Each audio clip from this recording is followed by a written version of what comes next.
तो आज हम सॉल्व करेंगे the number of weak characters in the game, जिसको हम कस्टम कंपैरेटर से सॉर्ट करके काफ़ी अच्छी इजीली सॉल्व कर सकते हैं। और हम ये सीखेंगे कि कस्टम कंपैरेटर को अलग अलग तरीके से किस तरीके से यूज़ किया जा सकता है ताकि हम अलग अलग चैलेंजेस को ईजिली सॉल्व कर सकें। तो सबसे पहले हम रिक्वायरमेंट्स देख लेते हैं चैलेंज की। इसमें हमें एक गेम दिया है जिसमें मल्टीपल कैरेक्टर्स हैं और हर कैरेक्टर्स की दो मेन प्रॉपर्टी होंगी, अटैक और डिफेंस, और जो कि हमें एक वेक्टर ऑफ वेक्टर में दिया जाएगा। और एक कैरेक्टर को वीक तब कहा जाता है जब उसका अटैक और डिफेंस बोथ ग्रेटर देन है अदर कैरेक्टर से। तो ऐसे अगर कोई भी कैरेक्टर ऐसा एग्जिस्ट करता है सच दैट कि उससे दूसरे कैरेक्टर का अटैक भी ज़्यादा है और डिफेंस भी ज़्यादा है, तो उसे वीक कैरेक्टर कहा जाएगा। और हमें रिटर्न करना है नंबर ऑफ़ वीक कैरेक्टर्स। तो इस केस में आप जैसे इजीली देख सकते हैं, इस कैरेक्टर की 2,2 अटैक और डिफेंस है और इस कैरेक्टर का 3,3 है। इसका मतलब इससे बड़ा अटैक और डिफेंस एक ही कैरेक्टर में एग्जिस्ट करता है, तो आंसर 1 हो गया है। सिमिलरली हमें हर कॉम्बिनेशन को चेक करना पड़ेगा और पता लगाना पड़ेगा कि नंबर ऑफ़ वीक कैरेक्टर्स कितने एग्जिस्ट करते हैं।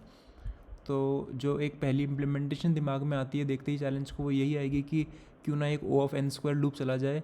पहले हम इस कैरेक्टर के लिए चेक करेंगे सारे अदर कैरेक्टर्स, और अगर कोई भी ऐसा कैरेक्टर होगा कि अटैक और डिफेंस दोनों करंट कैरेक्टर से बड़ा है तो आंसर प्लस प्लस कर देंगे, वरना कंटिन्यू कर देंगे। तो ये पहला ऑप्शन जो दिमाग में आता है वो यही होगा। लेकिन बस दिक्कत ये है कि इसकी टाइम कॉम्प्लेक्सिटी O(n)² हो जाएगी, क्योंकि आप जानते हैं कि अगर हमने i = 0 से n तक चलाया और j हमने बाकी सारे कैरेक्टर्स के लिए चलाया, तो ये एक O(n)² का लूप दिख रहा है, तो इसलिए इसकी कॉम्प्लेक्सिटी O(n)² हो जाएगी। तो डेफिनेटली हमें इसको एक बेटर तरीके से सॉल्व करना पड़ेगा। तो जो नेक्स्ट ऑब्जर्वेशन आती है दिमाग में वो यही आती है कि हमें अटैक और डिफेंसेस को कंपेयर करना है, तो क्यों ना इसको सॉर्ट किया जाए। तो लेट्स से हमने अटैक और डिफेंस के ऊपर सॉर्ट कर दिया, तो ये हमारा वेक्टर वेक्टर्स है और हमने बेस्ड ऑन दिस अटैक और डिफेंस हमने सॉर्ट कर दिया इन दोनों को। और हमने पहले देखा कि अगर सबसे पहले हम अटैक को कंसिडर कर रहे हैं, अटैक के बेसिस पे सॉर्ट कर रहे हैं, और अगर अटैक सेम है तो डिफेंस के बेसिस पे सॉर्ट करेंगे। तो जैसे इस केस में 2,2 3,3 लाइन से आ जाएंगे और हम राइट से चलते हैं। और क्योंकि हम जानते हैं ऑलरेडी कि इस अटैक वैल्यू पे तो ऑलरेडी सॉर्टेड है, तो क्यों ना हम वाई की जो मैक्सिमम वैल्यू है वो फाइंड करते चले जाएँ फ्रॉम राइट। और जैसे ही हम इस किसी भी कैरेक्टर पे आते हैं, लेट्स से हम राइट से फाइंड करते हुए आए, तो वाई की जो अटैक की जो मैक्सिमम वैल्यू है वो हमें 3 दिखेगी।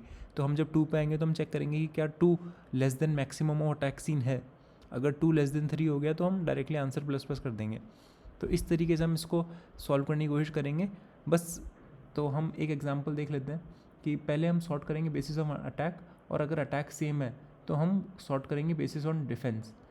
और हम अब राइट से लेफ़्ट चलेंगे और हम ट्रैक रखेंगे कि मैक्सिमम डिफेंस हमने क्या देखा है अभी तक, क्योंकि हमें मैक्सिमम डिफेंस से ही मतलब है। हमें ये क्योंकि हम जब भी चेक करेंगे, जैसे 2,2 पे हम चेक करें तो हम देखना चाहते हैं कि हम जानते हैं कि राइट में जो एंट्रीज है वो सारी ग्रेटर ही है अटैक में, तो बस डिफेंस में हमें चेक करना है कि क्या डिफेंस इससे बड़ा डिफेंस एग्जिस्ट करता है। तो इसीलिए हम मैक्सिमम डिफेंस सीन रख रहे हैं। अटैक सीन तो हम ऑलरेडी सॉर्ट कर चुके हैं ऑन बेसिस ऑफ अटैक। तो इसीलिए हम एक ट्रैक रखें, जब राइट से लेफ्ट चलेंगे हम तो मैक्स डिफेंस सीन का एक ट्रैक रखेंगे। और अगर current defence less than maximum defence seen है तो आंसर इंक्रीमेंट कर देंगे, और और फिर मैक्सिमम डिफेंस वैल्यू की मैक्स डिफेंस को भी हम अपडेट कर देंगे based on the current value. तो जैसे आप देखते हो इसमें, तो 1,4 और 2,5 अगर हमें दो कॉम्बिनेशन दिए हुए हैं, तो जो सेकेंड एंट्री है उसका अटैक भी ग्रेटर है और डिफेंस भी ग्रेटर है, तो आंसर =1 आ जाएगा। क्योंकि हम जब राइट से स्टार्ट करेंगे तो हम स्टोर करेंगे मैक्स डिफेंस की वैल्यू 5, और जब हम 4 पे आएंगे 4 इज़ डेफिनेटली लेस देन 5, तो आंसर प्लस प्लस हो जाएगा, यानी आंसर 1 हो जाएगा। बस इसमें एक एज केस की दिक्कत आ जाती है कि अगर अटैक सेम है तो हम इसको कैसे हैंडल करेंगे। अगर अटैक सेम है 1,1 है तो, और मान लीजिए एंट्रीज 4,5 है, तो फिर दिक्कत ये हो जाएगी कि 5 जब दिखेगा हमें, हम जब लेफ़्ट राइट से चलेंगे तो मैक्स डिफेंस हमें 5 दिख रहा है, तो जब हम 4 पे आएंगे तो हम 4 लेस देन 5 करके आंसर प्लस प्लस कर देंगे, जो कि हो जाएगा गलत। तो इसका मतलब इस केस को हैंडल करने के लिए, जहाँ पर अगर 1,4 और 1,5 जहाँ पर अटैक सेम है, उसके को हैंडल करने के लिए हमें जब डिफेंसेस होंगे इनको रिवर्स सॉर्ट करना पड़ेगा। यानी इस केस में आइडियली हमें जब सॉर्ट करें तो हमें 1,5 पहले आना चाहिए और 1,4 पहले आना चाहिए, ताकि हम इन वैल्यूज़ को हैंडल कर सकें, जो सेम अटैक वाली वैल्यूज़ है उनको हैंडल कर सकें। तो एज केस वही आएगा जब मल्टीपल एंट्रीज़ का सेम अटैक होगा पर डिफरेंट डिफेंस है। तो क्योंकि हम राइट से लेफ़्ट चल रहे हैं, तो जो रॉन्ग इंक्रीमेंट्स को हैंडल करने के लिए हम पहले अटैक के बेसिस पे सॉर्ट करेंगे, और अगर अटैक सेम है असेंडिंग ऑर्डर में पहले अटैक से सॉर्ट करेंगे, और अगर अटैक की वैल्यू सेम आती है मान लो किन्हीं भी 2 एंट्रीज़ की, तो हमें रिवर्स ऑर्डर में सॉर्ट करना पड़ेगा इस वाई जो भी हमारा डिफेंस है उसके बेसिस पे। और फिर से हम जो हमारा राइट के थ्रू लूप है वही चलाएंगे, राइट से लेफ्ट चलेंगे, मैक्स डिफेंस की वैल्यू स्टोर करेंगे और आंसर प्लस प्लस कर देंगे अगर current defence is less than max defence है तो इस तरीके से ये ही एक हल्की सी ट्रिक थी इसमें कि अगर एक्स कोऑर्डिनेट्स या फिर जो अटैक जिसको हम बोल रहे हैं अगर अटैक सेम है तो हम किस तरीके से उसको हैंडल कर सकते हैं डिफेंस को, जो हमारा सॉर्टिंग एल्गोरिदम है उसमें। तो सबसे पहले हम देख लेते हैं इसका आंसर का कोड कैसा दिखेगा।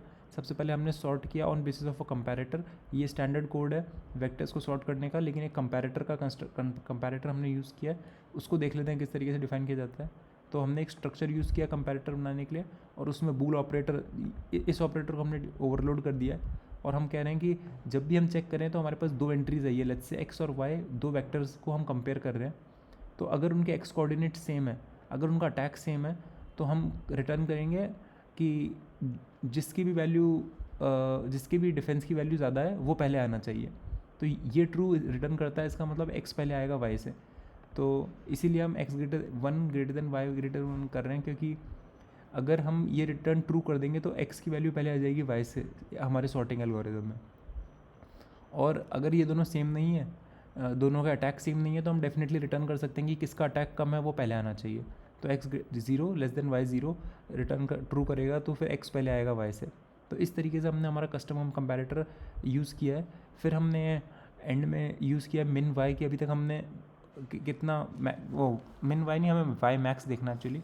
तो हमने एन प्रॉपर्टीज़ डॉट साइज़ के बराबर किया, फिर हमने वाई मैक्स को इंट मिनिमम वैल्यू दे दी और आंसर इक्वल्स टू 0 दे दिया। अब हम राइट से स्टार्ट करेंगे और चेक करेंगे जो कंडीशन हमने ऊपर डिस्कस की थी।